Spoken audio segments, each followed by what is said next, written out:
Now, what we did initially is that we started getting into a major public interface of the government. The literacy rate has gone up by almost 30% compared to that what we were during the pre-independence era, when it is being told with a greater amount of example, evidence and simplicity. That's the reason how a citizen's charter would definitely become successful.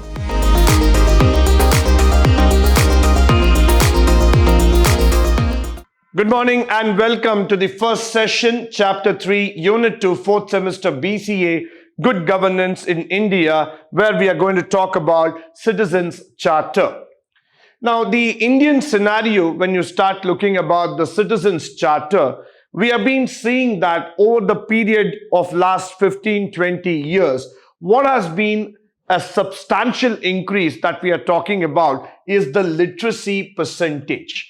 The literacy rate has gone up by almost 30% compared to that what we were during the pre-independence era. We were somewhere around at 50%, then we moved on to 60, 70, 80. Today we are talking about alarmingly about 89 to 90% of India's population which is on the literacy mode, which means everybody are becoming increasingly aware of their rights. Citizens have become more articulate about the administration, not just from the headlines, but they also know what is exactly happening with each and every department as we are speaking on. Now, what is the most important part of a citizen's charter is that it is actually trying to get into a transparent mode with the working of the government. So since we started analyzing about the government and how they are functioning, a conference of chief ministers from various states and union territories took place in May 1997 in New Delhi, presided by the Prime Minister of India, and an action plan for effective and responsive government at the center and state level was adopted.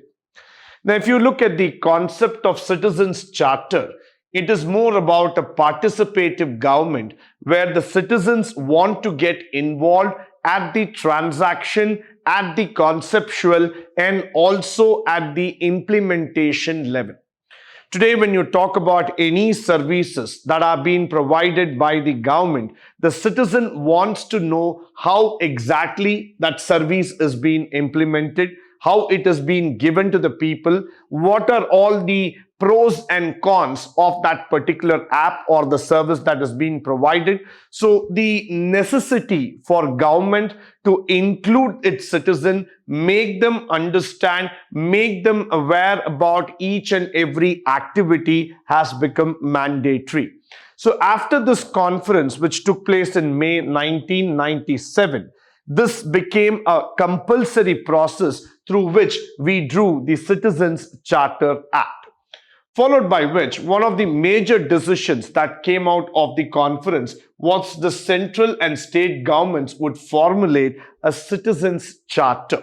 A charter, which means to say that it is going to be an official document which is going to be signed, sanctioned by the highest level of authority, and that is going to have a large public interface, which means to say that now the government is going to get exposed to the public.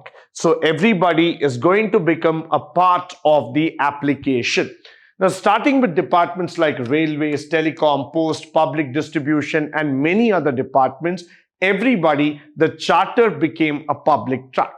Now, moving forward, the standards of service as well as the time limits that the public can reasonably expect for the service delivery, avenues of grievance redressal, and the provisions were also made public.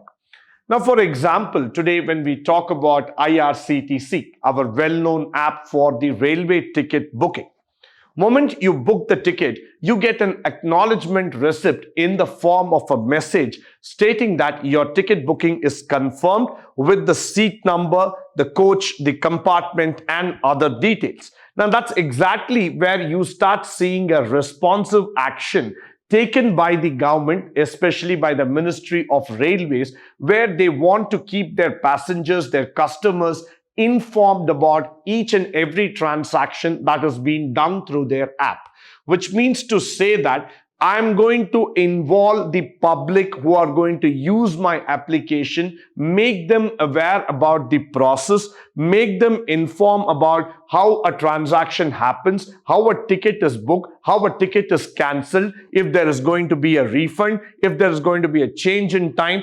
Every single piece of information will be available to you at the right time, at the right place, so that the public knows exactly how things are moving forward in terms of the application. That's exactly what you see, that the citizen involvement and the consumer groups coming into picture. Followed by which you will also see that the Department of Administrative Reforms and Grievances in the Government of India, the short form is DARPG, initiated the task of coordinating, formulating, operationalization of the citizens' charters altogether. Now, when I talk about the operation part of it, there were guidelines that were well defined and listed, talking about the do's and don'ts of the community, which was translated and which was circulated among the public. Moment you draw a charter, it is also necessary for you here to make the public understand about the pros and cons, the do's and don'ts. So what is very important in a citizen's charter is the communication aspect at the beginning. You need to make it very clear to all the citizens of the country what is the purpose of the app. Why are you developing an app of that nature? What can the app do in terms of its activity? So what we are trying to bring in is bring out a very, very focused and effective charters for the formulation. The government agencies as well as the center and state were advised to constitute a task force for the representation of the users, starting from the senior management and the cutting edge staff altogether.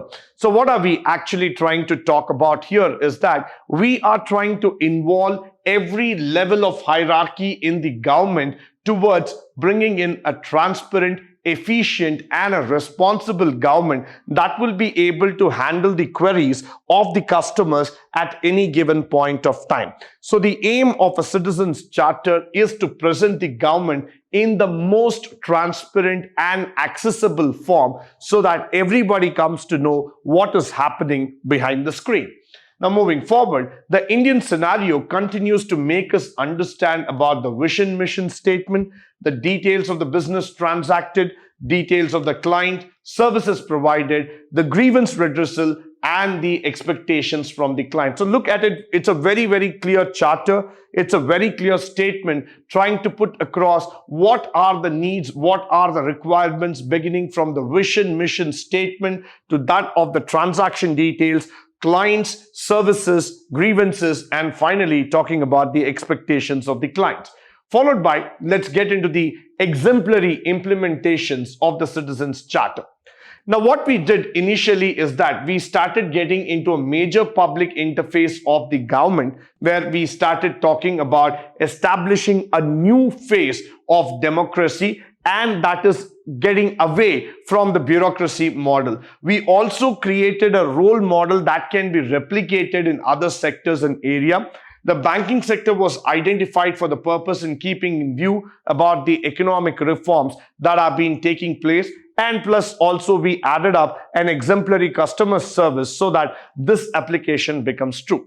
Now let me put you in a very simple term here. Moment you get into any of the customer service oriented application or an app altogether, let's say, let's take an e-banking app itself today. The most interesting thing is that they are trying to make you aware about each and every product that is available, that is being offered by the bank for the usage purpose. Now, let's say that I want to start and fix a deposit online. I want to apply for a housing loan. for an education loan or a vehicle loan, or I want to go in terms of starting up a PPF account. What happens here is that the awareness that has to be circulated among the employees, customers, and the different beneficiaries is the most challenging task of going forward in terms of becoming transparent. So when you look into the banking sector for a while, this is a sector which has taken a great amount of change in terms of educating its customers, clients, and its employees in terms of making people understand why a particular product is offered, what are the terms and conditions, what are the risk factors involved, and how that product will be actually impacting your daily life. So that's exactly what we want to see here, is that when you want to go public, you need to be ready to take all the pressure, challenges that are being faced on you. Why? Because whenever you are going to go public, the people are not going to keep quiet by what you are offering. Rather, they will come back and ask you the question why this particular product is being offered at this rate of interest, at this terms and condition. So that's exactly why we are looking here, is that the amount of education, the amount of activity that is involved in making you enlightened about the system, about the product, about the innovation, the quality, the drive, that is where we start looking into the Citizens Charter.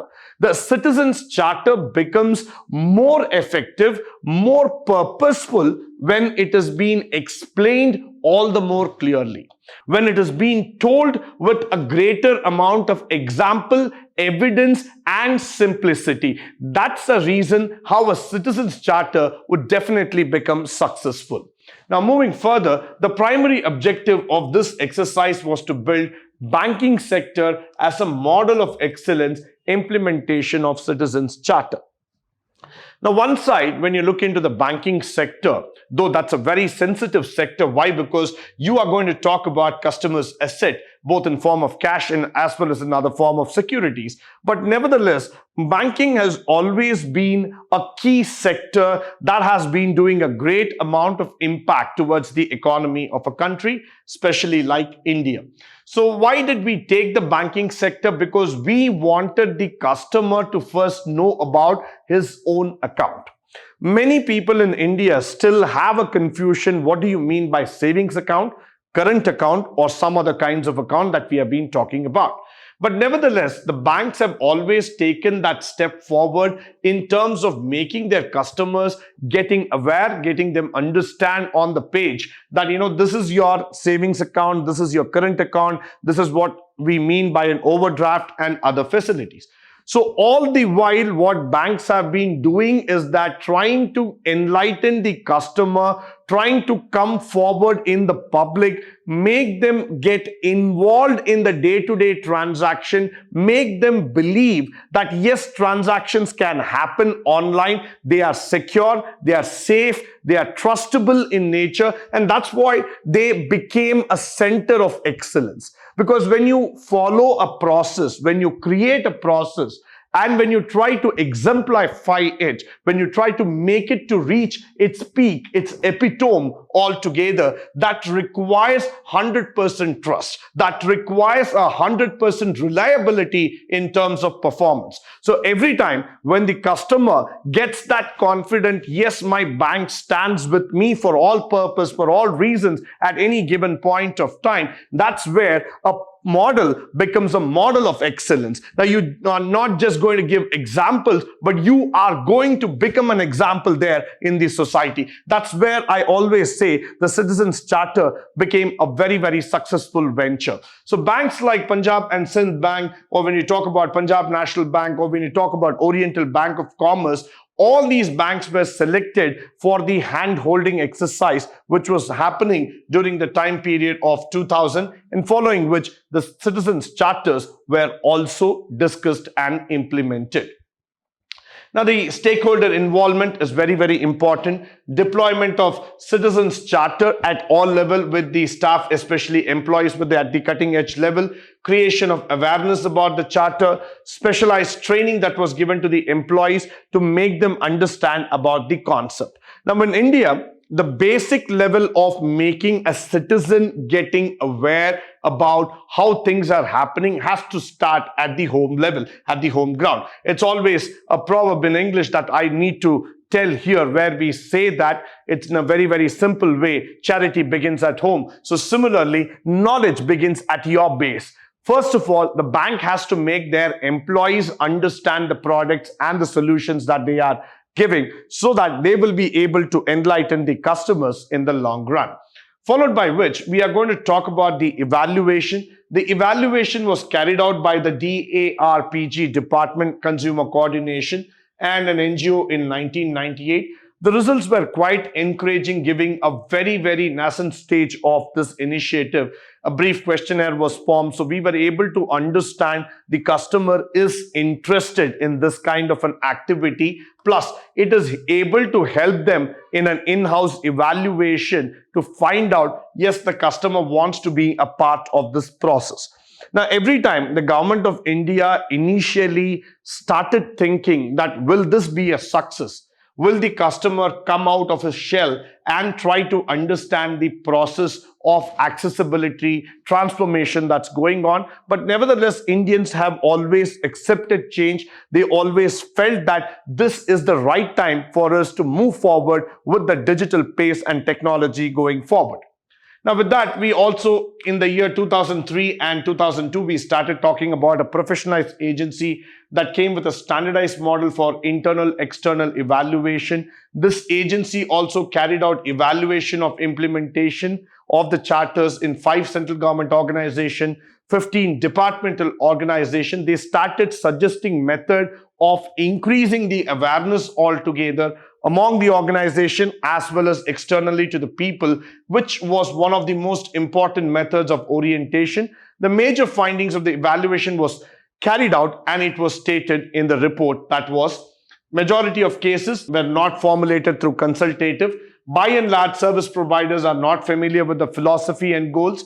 When one of the departments evaluated, they had adequate publicity had been given, but in most of the department, charters were only in the early stage. No funds were specifically earmarked for it. So you could see some pitfalls coming into this zone. Why? Because not every department was ready. Not every department was ready to get exposed. They neither had the funds in order to do this particular activity.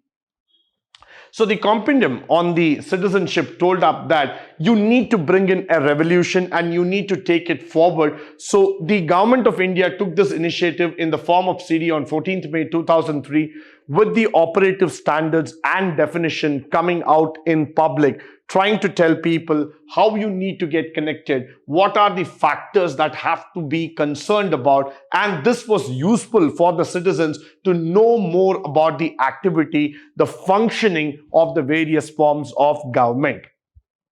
With this, I come to the end of today's session. I hope and believe that all the facts and figures that have been spoken through this session would have been a great help to you, both in terms of theory as well as in the practical walk of life. In the upcoming sessions, we will be talking more about the projects of governance. Until then, stay tuned, stay blessed, and stay enlightened forever. Thank you once again for joining me today on this wonderful session.